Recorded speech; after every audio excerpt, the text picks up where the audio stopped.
Some people have said that the commander-in-chief, yes, is the only one that can command the army chief to go to Borno State, but they also say that if he's there, his presence there also boosts the morale of the soldiers, and that could have an effect on how the war itself is prosecuted, since you already admit that we're in a state of war.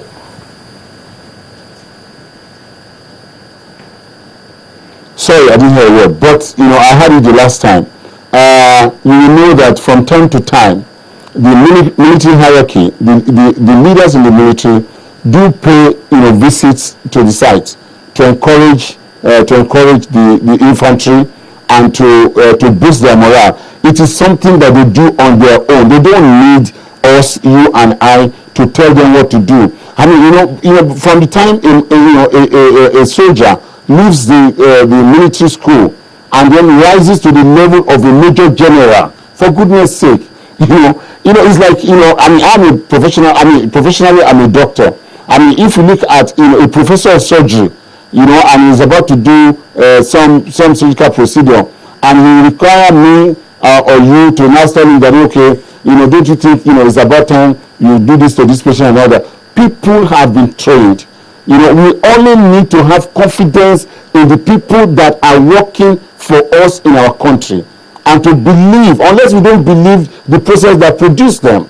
By the time a man leaves the LDE and then becomes a major general, he becomes the chief of army staff. All right, I will defer to his opinion on it, on military things, except some, like you said about this issue of telephone and all that. Those are not military issues. But professionally, we should things may not be working in our way, all right, but that does not mean that people are not doing what they're supposed to be doing. And talking about this insurgency, I know that you saw Brigadier Okupe yesterday, and there's a new offensive on the ground. There's a new program, and I know that with all this, by the grace of God, we will overcome this. To a large extent, we will overcome it. It is very difficult. It is very costly in terms of lives. It is, but we will just keep praying and keep giving support to our security agencies and the military for them to be able to achieve our desired goal. Yes, that question which I did ask.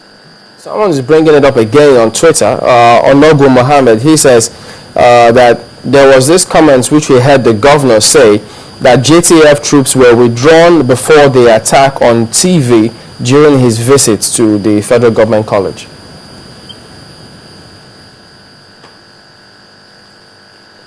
I think the people in the defense, like Brigadier Okupe, are in better position to answer that question. I do not know. All right, is there anything going to be done about some of the female students who were taken away? Because that's also the accounts that we had when this report broke, in terms of tracking them and ensuring that they're actually freed. Some of which people? The female students in the Federal Government College that was attacked. They were taken away? That's the accounts that we have, yes. Well, if they were taken away, they could have only, unless, for their own protective custody or those who are wounded, but definitely nobody is going to traumatize already highly traumatized children by, actually, taken away by the insurgents.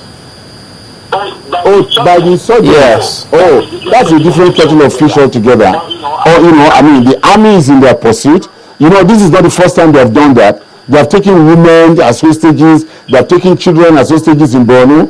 And later on, during encounter and all that, when the insurgents are forced to flee, these women and people are released. So let us just keep praying and encouraging our people. I'm sure, that, they will be able to get them free, one way or the other. Just before we go, the last person that spoke with us, Mr. Sajo, talked about the closure of the borders. He said some of the traditional leaders wanted to go to Cameroon, but they were told the border was closed. And just recently, this week in particular, it was announced that the borders have been closed again. Were the borders opened at any time? And what's the state of the borders right now? Yeah, well, I heard him, and this is what I'm trying to say. that sometimes our people carry this thing to the level of the mundane. You know, I'll try and be very careful on this set. You see, during the war, or during a war, and if you know that people are crossing over to the other country, naturally you close your border. Those are your official borders. But everybody with the slightest knowledge of the northern parts of the country knows, we know that the borders are, they are very, very open. Because, for instance, in Borno State, there are towns that have one name in Nigeria. They have the same name on the Cameroon side. People live on the Cameroon side, come and farm on the Nigerian side in the morning, go back, in the evening. Is that a border? People just talk from, total lack of knowledge. But, what is going on now is a different thing. There's an official route, that has a Nigerian border that was closed at the beginning of the war. And, I believe that the other gentleman was playing pure mischief, because, you see, that is the motorable, officially motorable border. Now, if the emir or the lamido is going to travel, are you going to advise him to go through bush paths, which is an unofficial border? So, when they said the border was initially closed, that was the official border. But because the insurgents do not use official border, they just crisscross, these loose borders. That in recent times, what has not been done is that the army is making an effort to garrison the entire border, and it is difficult. That's what I'm saying, that people must understand and sympathize with the military. And unless this is done, as long as these people can come in and go out as the wind, we are not going to get over that. You had Mr. President yesterday requesting from his colleague presidents that the protocol that says that you are not allowed to pursue an enemy into a foreign territory should be reviewed, and some compromise should be arrived at, whereby if insurgents are attacking me in my country and they are running to your country, I should be allowed to follow them and battle with them. So this is what is going on. Senior Special Advisor to the President on Public Affairs, thank you for speaking with us on Sunrise 80 this morning. All right, then, so there you have it. Dr. Okupe giving us his thoughts on what's going on with security. But we'll be back after this break. We've got another perspective coming here. Join us again.